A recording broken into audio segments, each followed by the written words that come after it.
All right, let's start then. We're looking at Numbers chapters 13 and 14 today. We are in Paran, which we're calling the Camp of Faithlessness.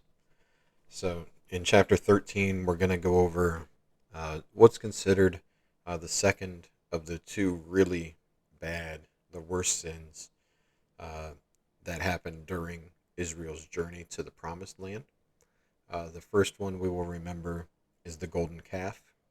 Uh, the second one we're getting into, it's going to be faithlessness, specifically uh, how the Israelites respected the promises of God.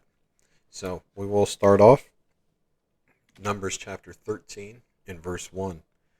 It says, "The Lord spoke to Moses, saying, Send men to spy out the land of Canaan, which I am giving to the people of Israel. From each tribe of their fathers you shall send a man, every one a chief among them." So Moses sent them from the wilderness of Paran, according to the command of the Lord, all of the men who were heads of the people of Israel. So these are not the same men that were picked in chapters 1 and 2 as the tribal leaders or the elders. Those are different folks. Uh, these are military leaders from each tribe. Um, Verses 4 to 6 gives us the names. I'm sorry, 4 to 16 gives us the names of these men. Um, for what we're covering today, there's no need to get into their names. Uh, but two of the men of note are Caleb and Hoshea. And Hoshea means he saves. But Moses is going to change that name. And Moses will change it to Joshua or Yahoshua or Yahushua or Yeshua. It means Yahweh is salvation. Some people might actually recognize that name because when it's translated in the Greek later on in the New Testament, that same name is Jesus. So we have another shadow with Joshua there, in that he shares the same name as Jesus. But moving along to Numbers chapter 13, verse 17 is where we'll pick back up.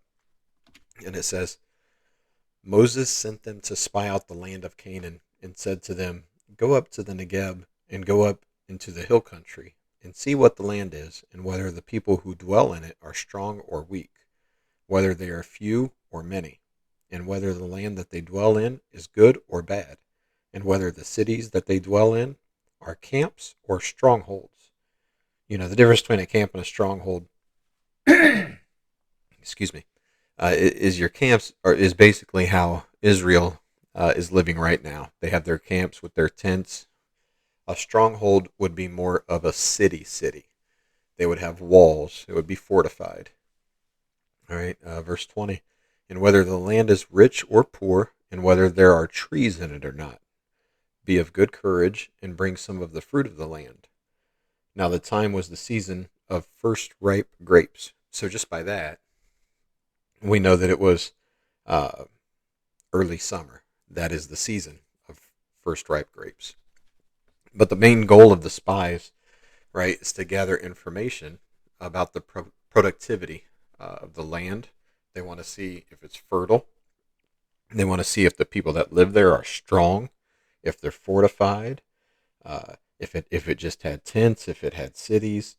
And the whole point is, it seems to be to boost the morale of the people, to see how great this land is that God has promised to give them. They can go in and they can see the trees and the fruits. And, you know, big cities is actually a good thing because this is what God's prepared for them. The cities might be occupied now, but God has already promised it to them. So all they have to do is go live in these places that are already pre-built. They have farms that are already growing everything. They have all the field food with the fruits, all of the animals. It should have boosted their morale.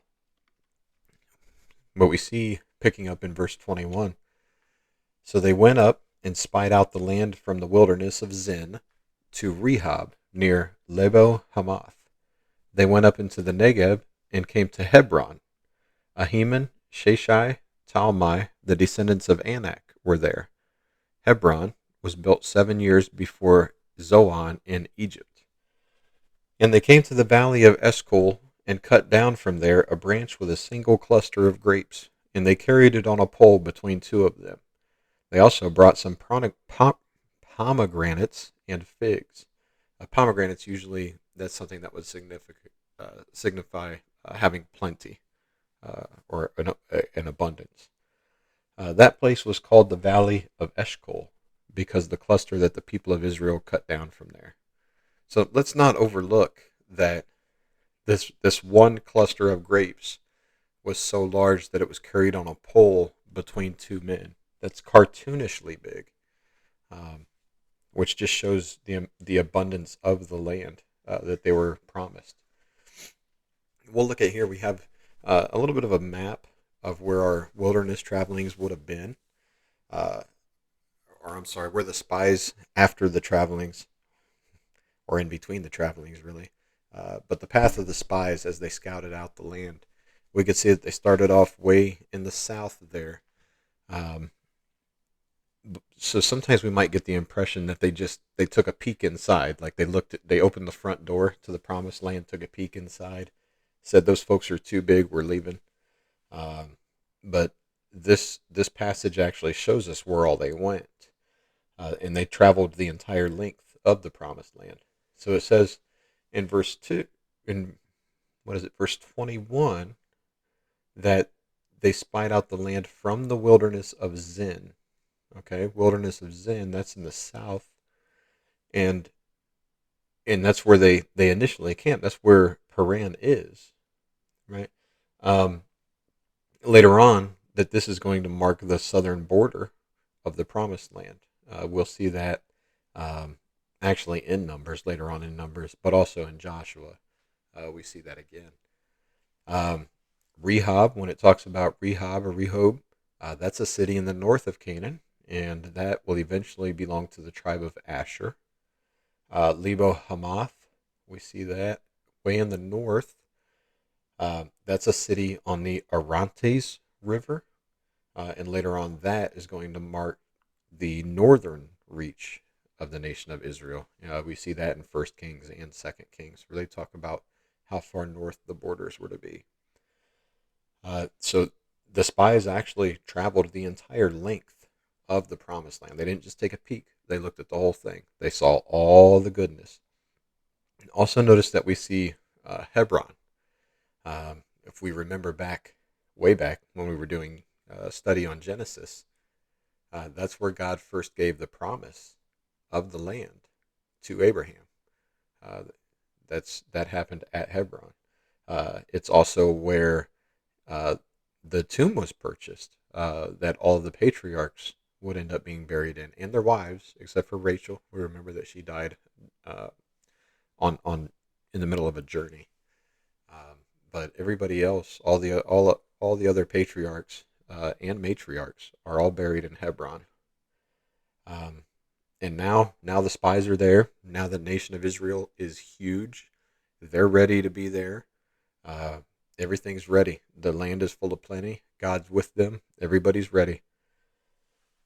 So we pick back up at verse 25. At the end of 40 days, they returned from spying out the land.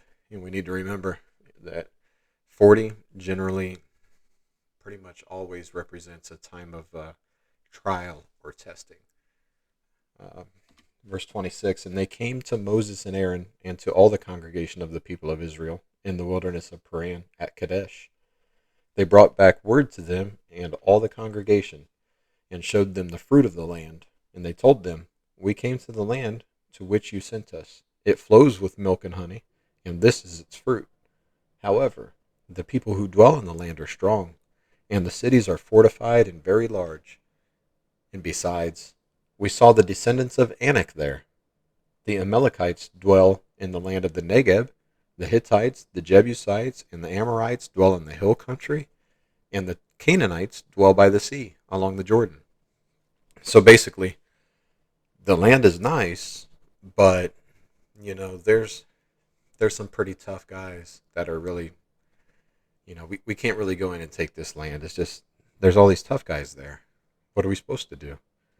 Um, we do see that the descendants of Anak, they were descendants of the Nephilim, which is an interesting topic for a different day. Uh, there's a little bit of a rabbit hole that you could fall into there. But regardless on differing views of the Nephilim, these would have been abnormally large to very large people. Um, so maybe they had a reason to be scared, or shouldn't they? Right. Verse 30. But Caleb quieted the people before Moses and said, "Let us go up at once and occupy it, for we are well able to overcome it." Now, everybody else is worried. Why isn't Caleb worried? Right? Because Caleb has faith. Because Caleb knows that God's in this camp with these people. And he knows that God has promised that land to them. And God has said, "I'll lead you there. Come with me." And Caleb has that faith. And these other guys, all but one other, they don't have it.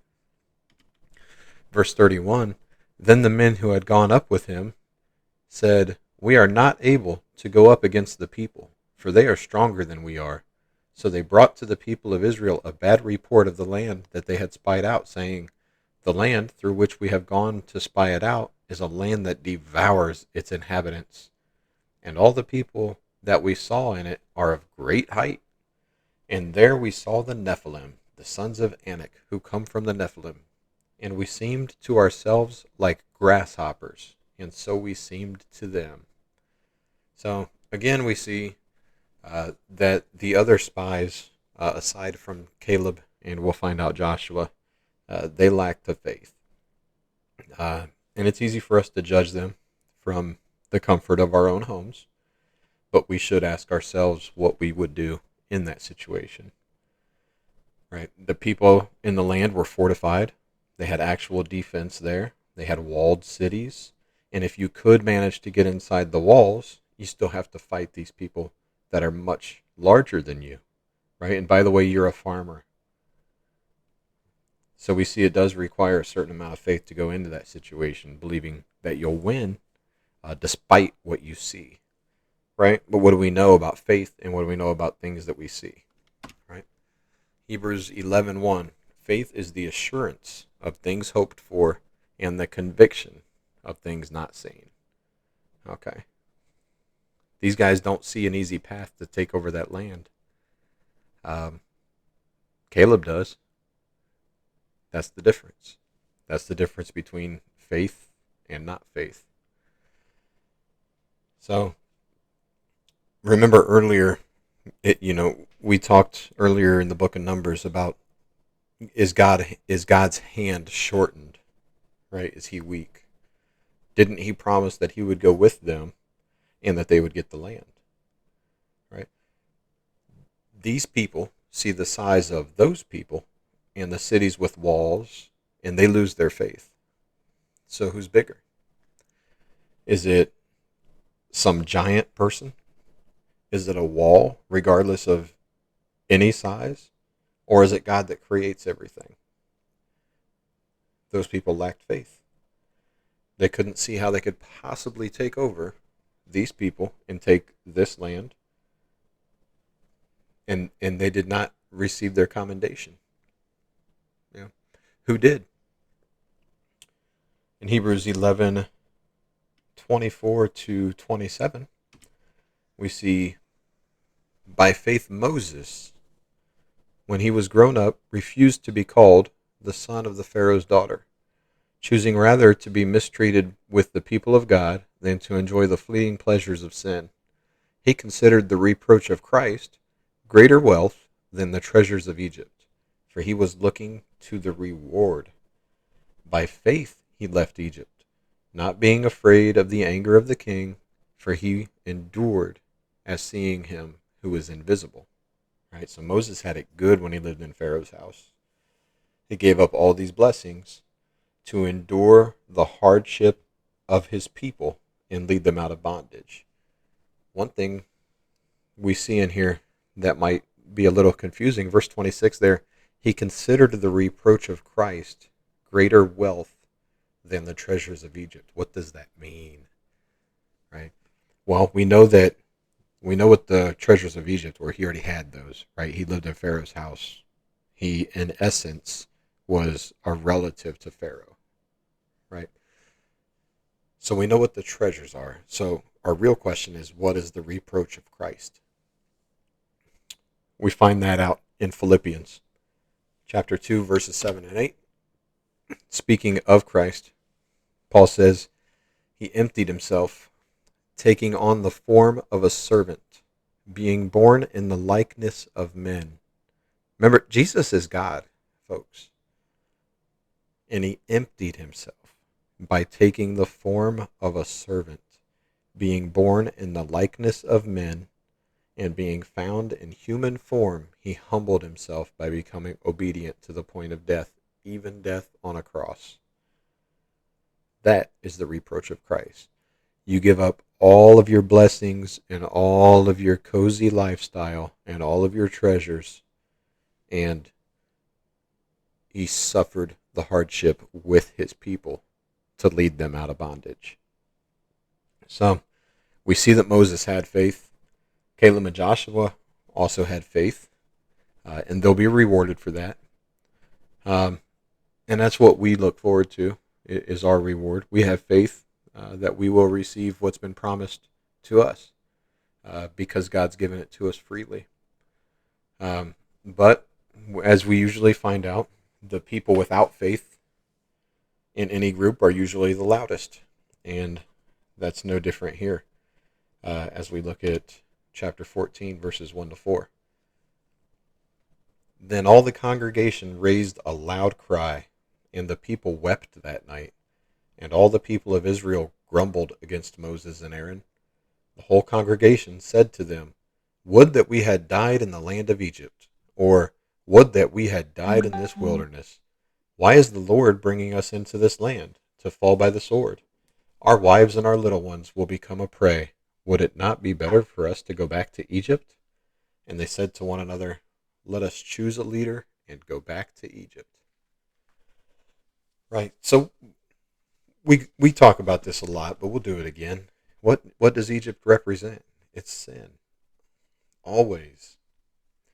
So the people are actually saying that they wish they would have just died in the desert or in Egypt or died in sin.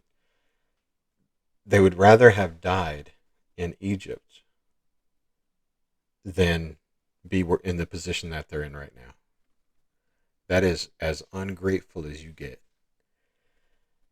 They what is it? Verse 3, that it would be better to be slaves in Egypt. So not only are these multiple places where they could have died better, it also would have been better to be slaves in Egypt, like they never left, right? So this lack of faith, this is going to seal their fate. And we need to be careful that we don't find ourselves with a lack of faith like these folks had. God is sovereign. He is the one in control. He's on the throne. He is in control. He's working all things together. We know this. Egypt represents sin and apostasy.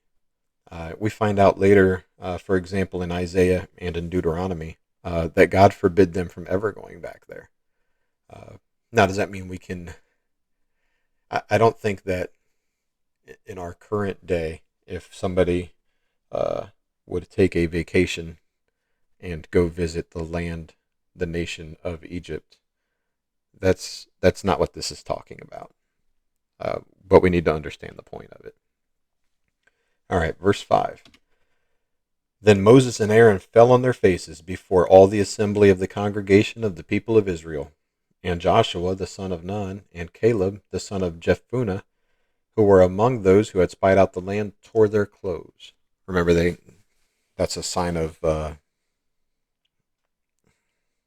almost of remorse for others. I lack the word for it right now. That's not a good word. But that was them really just, they're in an awful situation. They would tear their clothes and pray. Um, the Lord has repeatedly called these people stiff necked, right? We remembered what happened the last time that the people got loud and started complaining and creating commotion. We remember what happened last time and the time before that and the time before that. But we remember, and these people are face down, tearing their clothes. They remember, but nobody else remembers, right? They forgot already. It's so quickly that they forget, and we need to make sure we're not doing that. Are we forgetting our blessings so quickly that we stir up God to be against us? Don't do that. Verse 7, and he said to all the congregation of the people of Israel, the land which we passed through to spy it out, it is an exceedingly good land. If the Lord delights in us, he will bring us into this land and give it to us, a land that flows with milk and honey. Only do not rebel against the Lord, and do not fear the people of the land, for they are bread for us. Their protection is removed from them, and the Lord is with us. Do not fear them. Now that's what faith looks like, right? Food on the plate. Don't fight back before it gets eaten, right? They are bread for us. They know that Yahweh is on their side, and they trust that God's intervention will leave these people defenseless when they go to take the land. In Joshua and Caleb, you see that it says they're begging the people not to rebel against God, right? But they won't listen.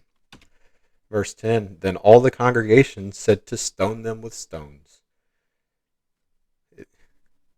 Right? What do? They tried. But the glory of the Lord appeared at the tent of meeting to all the people of Israel. Okay. So now how long were they sent into the land? 40 days. Why 40? Because it's a test. It's a trial. Well, the trial's over. The test is done, right? Now the verdict is in. Because now they're trying to stone the only people that actually have faith. And now the glory of the Lord showed up at the tent. Now remember, they can't fully see the Lord there. But they're going to hear the lightning and the thunder, and they're going to hear him talking to Moses. And they're not going to like the conversation, right?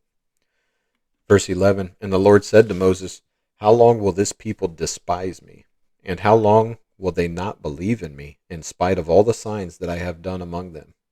I will strike them with the pestilence and disinherit them, and I will make of you a nation greater and mightier than they. Right? So remember, and it was that maybe chapter 12 when we talked about how humble Moses was. Moses was the meekest man on earth, according to Moses. And we have a little fun with that. But he was. It says it, right? God didn't put it in there for it not to be true. And we see an example of that here. He's again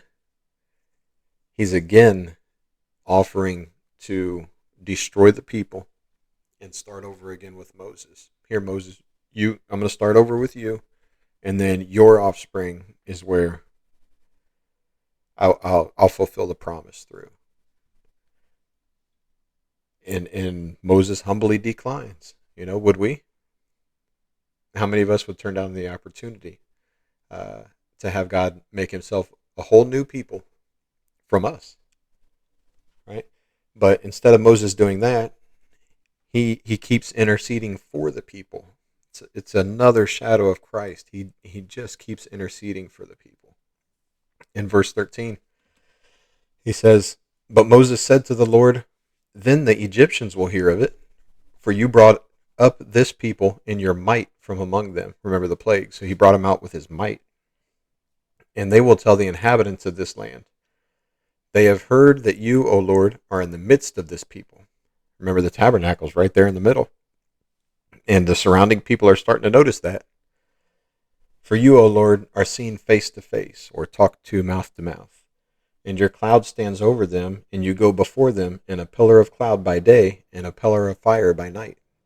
Now if you kill this people as one man, then the nations who have heard your fame will say, it is because the Lord was not able to bring his people into the land that he swore to give them, that he has killed them in the wilderness.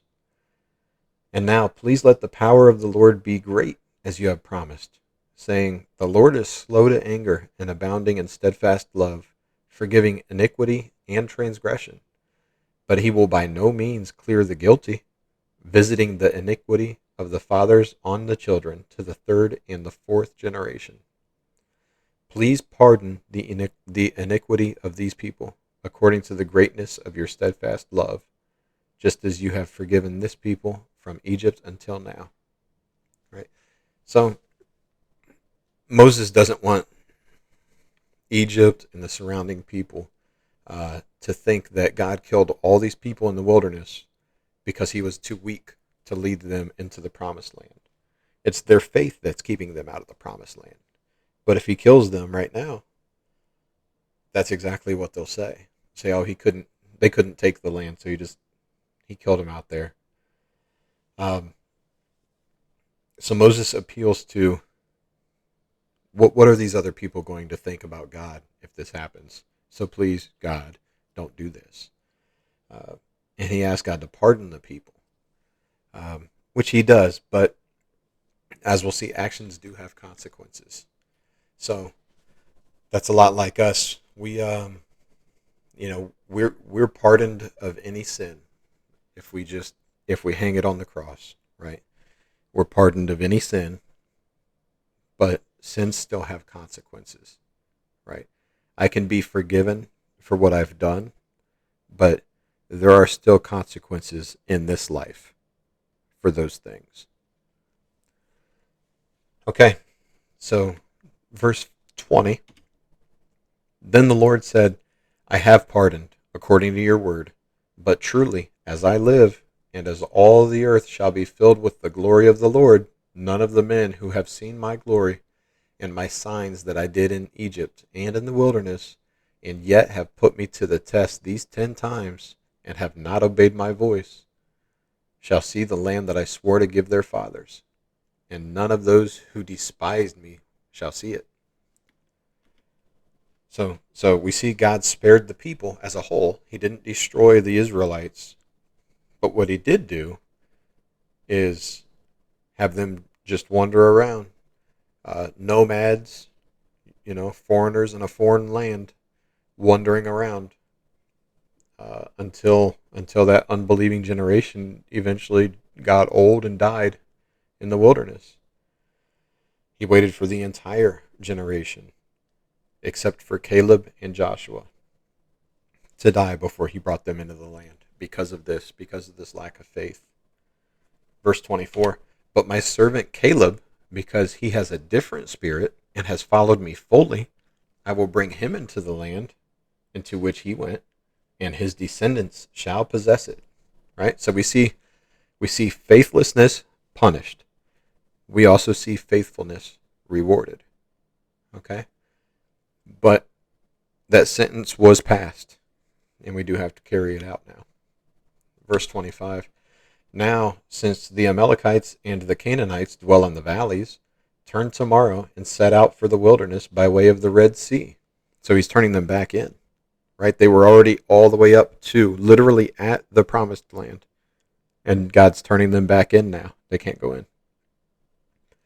And the Lord spoke to Moses and to Aaron, saying, how long shall this wicked generation, this wicked congregation, grumble against me? I have heard the grumblings of the people of Israel, which they grumble against me. Say to them, as I live, declares the Lord, what you have said in my hearing, I will do to you.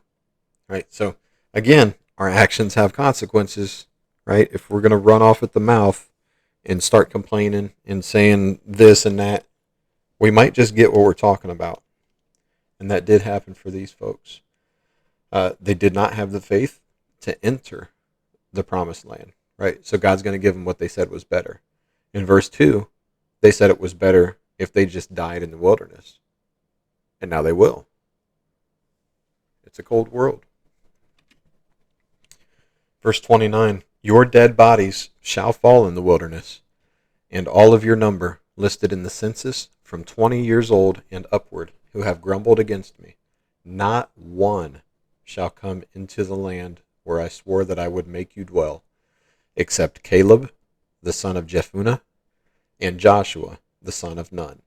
But your little ones, who you said would become prey, I will bring in, and they shall know the land that you have rejected. But as for you, your dead bodies will fall in this wilderness. Right? So, this seems likely that this was only the men, and that the women were excluded from this. Uh, and there's various reasons for that. One that's kind of right in front of us is that they're talking about all the ones listed in the census, and it was only the men ages 20 and up that were listed in the census. Now, a byproduct of that would be the women are also getting old while they're all wandering through the wilderness, so they're also dying out. But the timetable that God's working on here is all of the men of that generation have to die out before they go in. It does not necessarily mean the women do also. So I'd say it is at least possible and maybe even likely that there may have been at least some of the women from that generation that actually did make it in. Um, in verse 3, we remember that the Israelites were worried about their children and they would fall prey. And we see now, no, the children are going to be fine. And in fact, they shall know the land that you have rejected. Right? The children are going to be fine, and they're actually going to be the ones that get to inherit that land, the land that their parents didn't have enough faith to go into.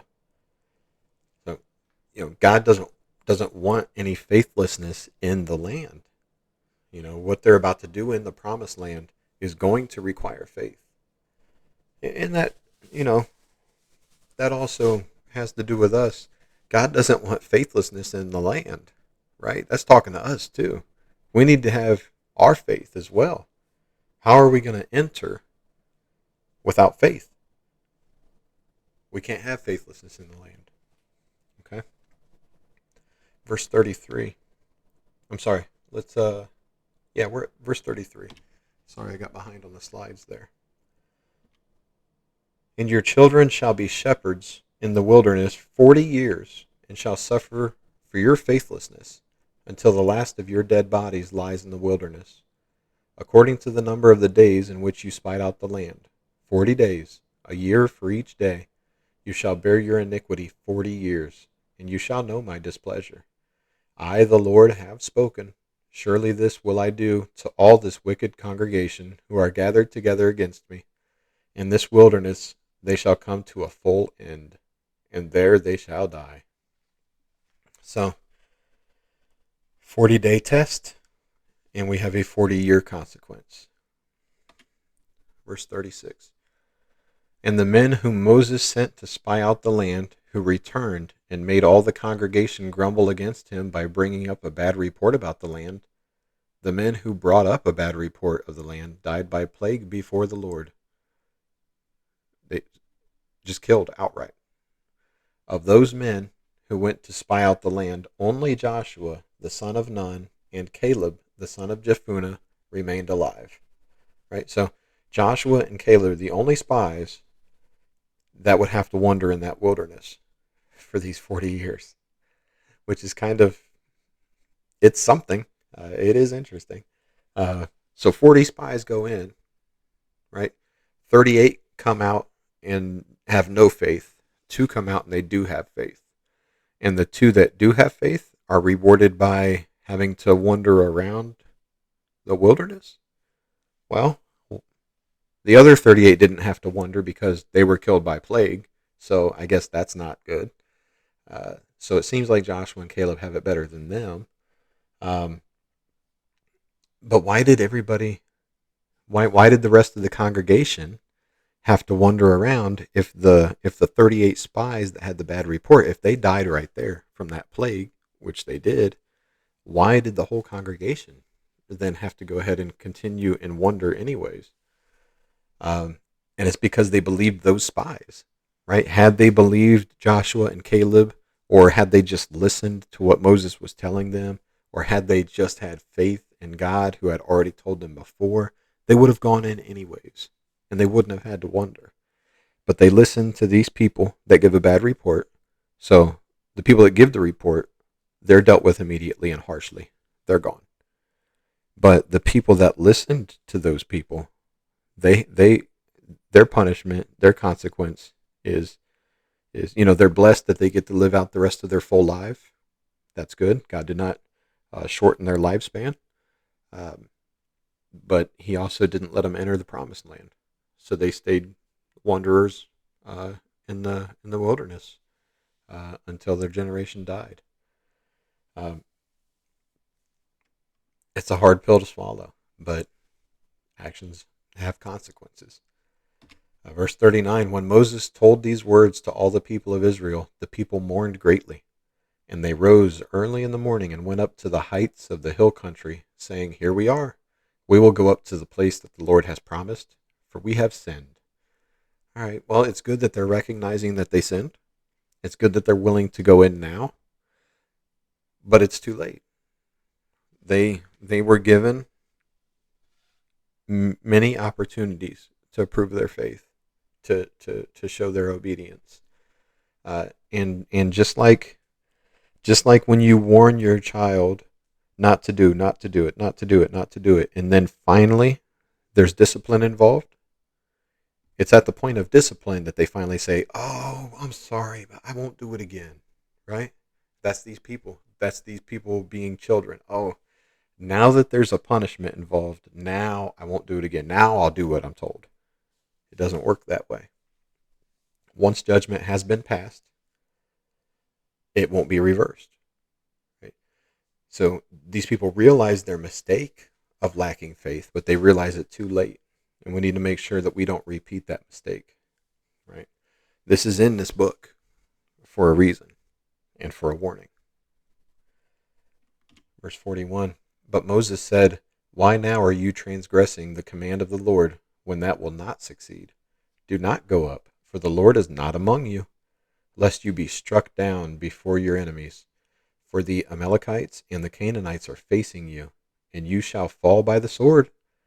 But you have turned back from following the Lord, and the Lord will not be with you. But they presumed to go up to the heights of the hill country, although neither the ark of the covenant of the Lord or Moses departed out of the camp. Then the Amalekites and the Canaanites who lived in that hill country came down and defeated them and pursued them, even to Hormah. So we do get this same story told in Deuteronomy with a little bit more detail that we can see. But we can see that their main problem is they're doing what God wanted them to do before they decided not to do it the first time. And now they're wanting to do it after they're not supposed to do it now. Right? Their timing's all off. God's not with them. There's no reason. If they didn't think that